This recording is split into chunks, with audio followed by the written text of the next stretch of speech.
Baik, Bapak Ibu sekalian, kita refreshing ya. Refreshing ini, alhamdulillah kita bisa menjumpai profil yang ideal di tempat yang kita sering melakukan penelitian di sini. Ini saya kira nanti bisa untuk referensi ya. Jadi kalau adik-adik kita semua penelitian tesis, skripsi, mungkin ini bisa dilampirkan sebagai informasi tanah yang ada di sini. Nah, sebagaimana kita lihat, kalau kita bicara tanah, kita mesti berbicara 5 faktor pembentuk tanah ya. Di awal dari yang pertama dari faktor Banindo. Jadi di sini merupakan lereng utara dari Gunung Merbabu. Jadi ini material dari material letusan Gunung Merbabu ya, yang terjadi secara berulang, sehingga nanti kita bisa melihat bagaimana profil ini mengindikasikan periodisasi material tertimbun di sini. Nanti ditandai dengan adanya akumulasi bahan organik yang dicirikan dengan lapisan yang berwarna hitam. Nah, kita lihat sama-sama kira-kira ada berapa periode. Ya. Jadi ini yang jelas sekali menunjukkan bahwa ada material yang tertimbun secara berulang, ya, kemudian membentuk tanah, kemudian tertimbun lagi dengan material baru secara berulang seperti itu, sehingga ini yang sering dinamakan poligenesis. Ya. Dan ini akan kita jumpai di hampir di semua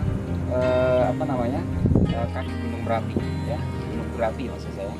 Nah, yang pertama Banindo, kemudian yang kedua iklim, ya. Jadi iklim di sini adik-adik kita rekan ke semua ya, Bapak Ibu sekalian, kita merasakan iklimnya sejuk, ya, dingin.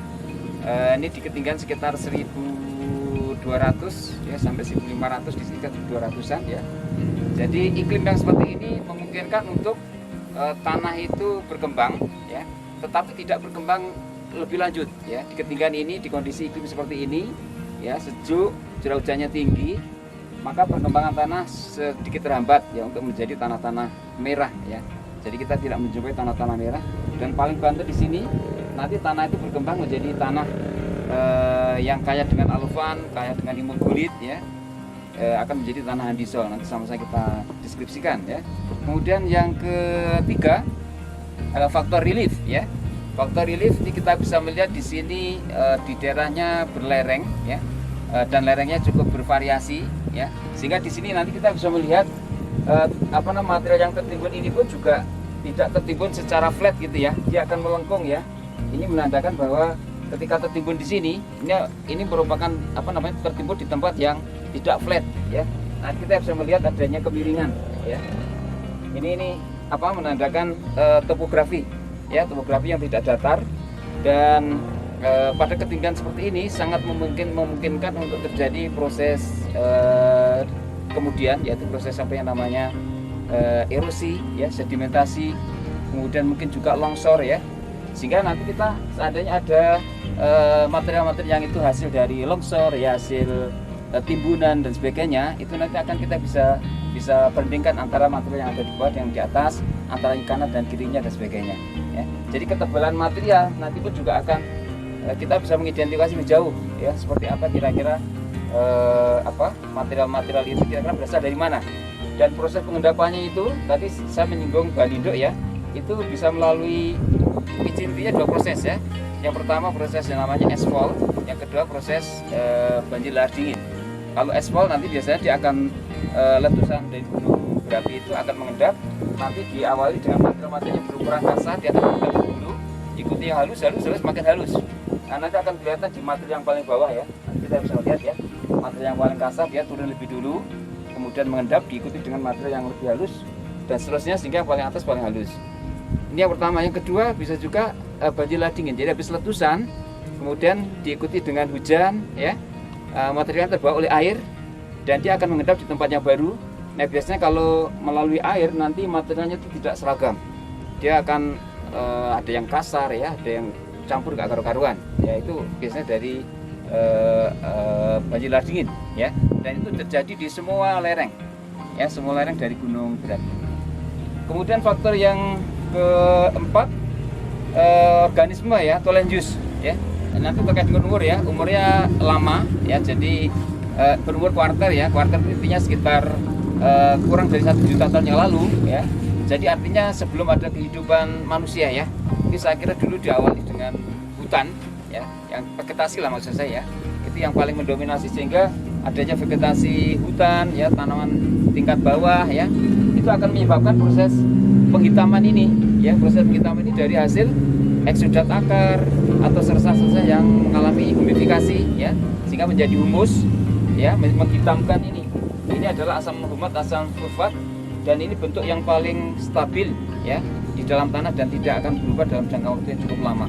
Di beberapa literatur perlu waktu sekitar 200 tahun untuk mendekomposisi humat sulfat itu. Nanti lain dengan biochar, nanti biochar ceritanya lain lagi ya. Ya Pak Ben ya. Ya jadi itu ya, jadi mengapa ini hitam? Karena dulu pernah menjadi hutan, pernah menjadi vegetasinya banyak sekali ya. Ini menandakan bahwa land use atau organisme di situ kemungkinan hutan, karena belum ada manusia ya, belum ada kehidupan. Manusia paling kan baru nggak tahu di sini ya, mungkin 1000 tahun yang lalu, 2000 tahun yang lalu.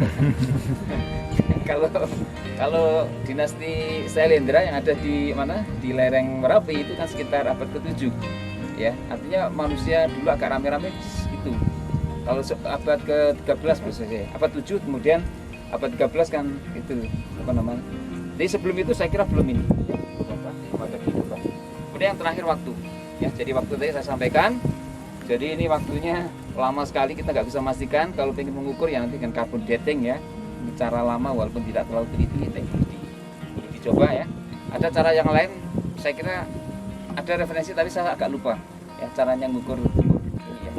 Saya kira mungkin itu ya faktor phytokinesis yang terjadi di sini. Nanti lebih jauhnya bisa dieksplor lebih detail ya. Dari profil ini kita lihat lapisan per lapisan secara detail. Nanti kita identifikasi sifat fisika kimia ya, morfologinya, bahkan kalau perlu nanti ke ke mikromorfologinya. Ini menarik sekali kalau kita ingin lihat material seperti ini apa gitu ya. Ini kalau kita lihat, kita ambil sampel pabrik ya, sel pabrik ya, kemas tanah, dikit-dikit kita akan cerita banyak itu. Ini sebenarnya apa, setiap bagian itu apa ini. Seandainya mau sampai ke sana, dan kita bisa ya. Saya kira mungkin itu sedikit tentang phytokinesis yang ada di sini. Selanjutnya monggo sifat fisika kimia ini Pak Eko yang atau Pak Ben itu, atau mungkin yang konservasi nanti buah ini bisa menambahkan. Matur nuwun. Baik, assalamualaikum warahmatullahi wabarakatuh. Teman sekalian, kita ada di site salah satu sisi Gunung Merbabu ya. Kita berada di depan tanah Andisol yang cukup representatif ya, saya kira profilnya. Nah, ciri khas dari tanah Andisol yang itu karena dekat gunung aktif, biasanya ada proses polyphytokinesis ya. Poly itu cuma lebih dari satu profil disebut bisa poly ya. Kalau lebih dari 2 ya bisa juga poly. Nah, kita lihat dari profil ini dalam satu sesean ini bisa ada kemungkinan 2 atau 3 jenis tanah, bisa juga satu jenis tanah tapi dia numpuk. Nah, tadi sudah disampaikan oleh Pak Maruf, kita bisa melihat satu indikasi dengan adanya horizon yang berwarna hitam ini ya. Hitam ini indikasinya adalah banyak mengandung bahan organik, khususnya adalah senyawa-senyawa humat ya. Dari senyawa humat ya, kalau kita ekstraksi itu ada istilahnya ya, ada asam humat, ada sulfat ya. Ini bisa dilihat di bawah ini ya, fraksionisasinya ya.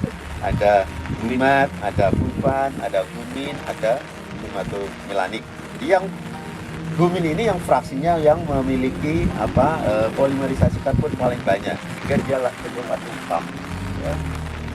Nah, di antara humat itu tentu saja sudah kita kenal ya, senyawa humat itu humat dan sulfat itu yang paling reaktif. Nah, ini yang akan berpengaruh ya di dalam proses translokasi secara vertikal dengan untuk melarutkan ya senyawa yang lain dengan melakukan kompleksasi dengan AL, dengan Fe, dengan Mn ya, dengan kation ya, Ca, Nq dan seterusnya yang merupakan dari hasil proses pelapukan. Nah, ketika kita bicara proses phytokinesis itu ada beberapa tahapan yang kita pahami. Jadi yang pertama, phytokinesis itu adalah proses pelapukan ya dari material aslinya ya, dari batan induk. Ya, jadi pertama kali dari R ya, rock, kemudian dia melapuk menjadi C. C kemudian dia akan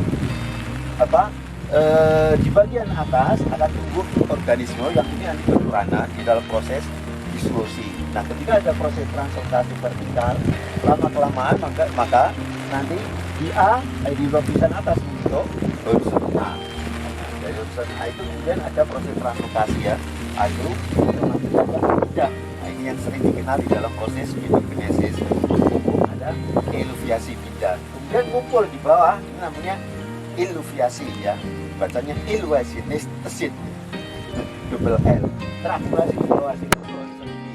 Maka antara proses pelapukan dan perkembangan tanah itu adalah satu seri tahapan di dalam proses phytogenesis yang tidak bisa dipisahkan. Jika muncul ya dari R menjadi C menjadi AC, maka AC ini disebut dengan antisol, N itu ya awal. Kemudian muncul bentuknya B yang masih lemah, disebut B weak, jadilah insertisol.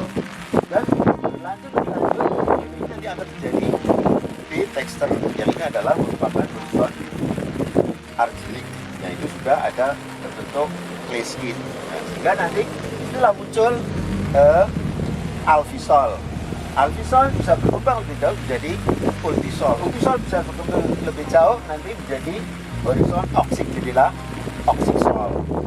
Oksisol di sini hampir nggak ada ya, di luar Jawa yang di next. Nah, kita di alvisol dalam kondisi suasana yang dingin seperti ini, maka nanti mineral lempung yang dominan itu adalah mineral amorf ya. Tidak bisa terbentuk mineral yang kristalin karena suhunya tidak cukup untuk melakukan kristalisasi. Jadi dari proses pelapukan dari material ya biasanya adalah di sini andesit ya. Tinggal nanti kelompoknya andesit yang mana tergantung pada kandungan SiO2-nya ya. Jadi kalau kandungan SiO2-nya lebih kecil dari 45%, ada yang menggunakan patokan 55%, itu berarti dia cenderung ke arah banyak basa. Tapi kalau SiO2 banyak 62% jadi anisilik ya asidik. Yang tengah-tengah intermediate. Dan nanti ini akan menjadi menarik dari tiga macam bentuk material andesit ini ya. Ada yang basidik, ada intermediate, ada membentuk tanah andisol yang seperti apa ya. Nah, namanya saja andisol dari unsur andiksol itu soil. Artinya di sini penamaan andisol itu sudah masuk pada level ordo ya kalau masuk taksonomi. Nah, ciri dari andisol, andik itu adalah pertama dia memiliki berat volume lebih kecil dari berapa? 0,8 ya, dalam persenten G, ada yang pakai 0,9, 0,8. Kemudian potensi V-nya lebih dari 85%, kemudian kandungan Al terekstrak oksalat plus setengah Al atau Fe terekstrak oksalat lebih dari 2. Jadi itu disebut andik. Nanti implikasinya panjang ya. Implikasi dari komponen mineral amorf ini ke arah kesuburan, ke arah konservasi, ke arah sifat fisik, ke arah soil quality, ke arah lingkungan. Nah, itu menjadi dasar ya di dalam pengetahuan tanah itu adalah dari sifat fisik, kimia, mineral dan biologi. Ini implikasinya bisa luas. Jika dari sini kita bisa melihat dari profil ini, ketika kita melihat satu profil, pertama kali yang perlu kita lihat warna matriks tanah. Ini yang namanya matriks ya. Warna. Ini lebih seragam. Kemudian ini adalah komposisi atau gel yang warna. Karena kalau Anda melihat misalnya di tanah merah itu matriksnya tidak seseragam ini. Kemerahan, merah kekuningan, coklat kekuningan, dan bisa. Sehingga ketika nanti warna tanah itu harus dicampur. Sehingga nanti sehingga ini kalau kita ceritakan panjang ya proses phytogenesis yang terjadi di sini. Nah, di sini karena didominasi oleh mineral amorf tadi, ini nanti implikasi pengelolaannya ya reaktivitas dengan adanya alofan, imobilit, varihidrit. Nah, ini sebenarnya kata kuncinya hanya adalah keberadaan terus OH ALOH, itu namanya aluminol, FeOH, SiOH, silanol, gitu ya. Jadi nanti kenapa? Retensi fosfat itu digunakan indikasi karena di fosfatnya dipegang oleh ALOH, dipegang oleh FeOH. Sehingga apa? Problem dari tanah adisol ini terkait pengelolaan subsuran adalah defisiensi P. Ya. Sehingga nanti ini bisa kita katakan implikasinya lebih jauh. Ya, saya kira mungkin dari saya cukup sekian karena sudah ada kode dari Pak Sandi untuk memberikan. Nanti bisa diteruskan oleh Pak Katu di sisi yang lain. Silakan, terima kasih. Wassalamualaikum warahmatullahi wabarakatuh. Selamat siang. Sudah kita uji pada tanah ini di daerah lingkungan sini itu P-nya itu tinggi, tinggi dari sedang sampai tinggi. Sehingga ini karena memang di sini sudah banyak diaplikasikan pupuk, jadi tidak mesti misalnya kemudian kita anggap semua andisol itu yang punya P rendah. Tapi kalau misalnya itu daerah kawasan di daerah kawasan ini kemungkinan P-nya sudah tinggi atau setidaknya sedang. Nah, sehingga kalau misalnya kita ingin menunjukkan mungkin P-nya rendah atau tidak, mungkin kita bisa ambil bagian dari atas karena itu yang dia itu kemudian ada alopan yang kuat, yang tinggi sehingga dia bisa meningkat tadi kata Pak Eko itu meningkat saksi P dengan sangat kuat. Jadi itu artinya bahwa adisol bisa diperbaiki P-nya dengan cara pemberian pupuk, ya, pupuk yang banyak, yang intensif begitu.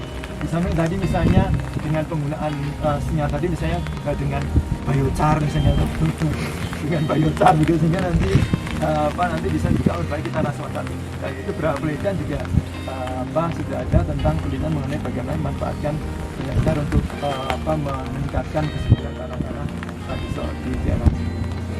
Sehingga itu yang bisa kita lakukan adalah pemupukan, kemudian jadi menolong tanah ini misalnya dari meningkatkan fosfat. Jadi artinya walaupun fiksasi P tinggi tapi dengan intensitas dengan diberikan pemupukan itu bisa perbaiki dengan biochar kita perbaiki.